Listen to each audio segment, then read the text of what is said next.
Okay, so let's make a full breakdown of the situation that currently we have on GBP, JPY. Now let's start from the monthly time frame. Now on the monthly, clearly we have a market that has created this very strong triple bottom at this area. In fact, the market had tested this zone here, preceding all this huge move to the upside. Again, the market tested this zone here and rejected it to the upside, confirming it as a very strong demand area for this market. And then again, lately, a few months ago, the market tested this zone, grabbed some liquidity, and then started this move to the upside.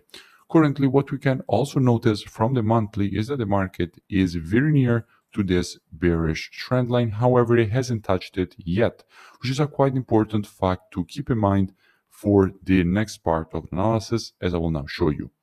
Going down on the weekly, what we can see. Now, on the weekly time frame, we can see that, first of all, the market had created this W formation, from which it would have been great, and it is great, to see the market make a move to the downside, because after a W formation, you want to see the market give you a move back down to the neckline, aka the previous resistance, which is now turned support. However, the market tried to make the move to the downside, but clearly failed to continue higher. And why did it fail and why it was impossible to be looking for any shorts is what I will now show you on the daily.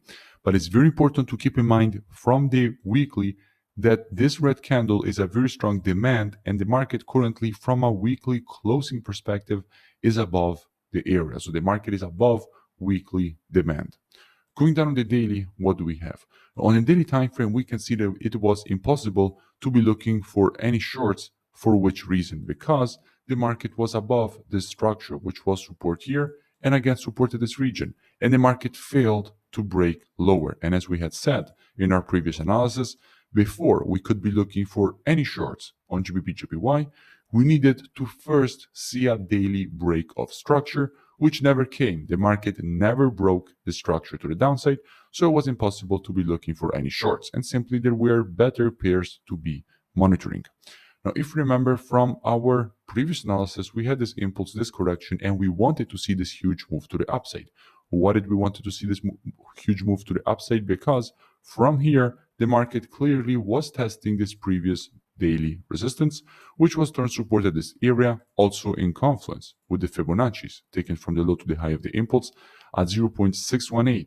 Fibonacci retracement, so the golden ratio getting tested, and we definitely wanted to see a reaction to the upside and rejection to the upside, which is exactly what the market has given us. And in fact, we capitalized on this move to the upside with students for a nice 1 to 3 risk to reward. And currently the market is above weekly structure and has also created this overextended W formation to the upside, from which we expect a retracement to the downside to go and test the weekly structure. So how we will be approaching this market? Now, before I show you how we will be doing that, let's go and give a quick check at what we have from a GBP and a JPY perspective if we check the COT data.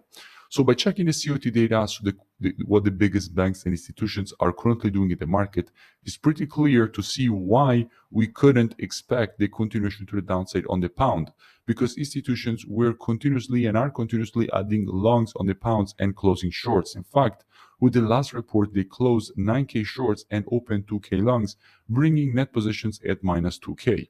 So clearly institutions are longing GBP, but at the same time, what they're doing on the JPY, they're closing longs and adding shorts.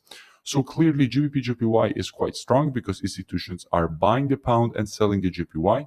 So we definitely expected this move to the upside and for the market to fail to break daily structure to the downside. Now, what we can expect from here, if the market will give us a retracement back inside of the structure, from here, we actually expect a reaction to the upside.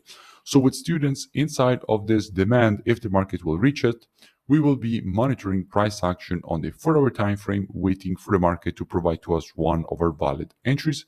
And as soon as the market will provide to us one of our valid entries, we will be taking a nice long with a very good risk to reward and very good probabilities for the move to the upside and completion of this impulse correction and impulse pattern to the upside. However, at the same time, we also have this overextended W formation from which we expect this retracement.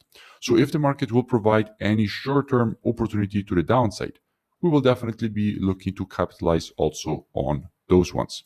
Now, if you enjoyed this free analysis and education, make sure you drop a like and a comment. It really does support the creation of more free education and analysis for all of you. And I will see you in the next video.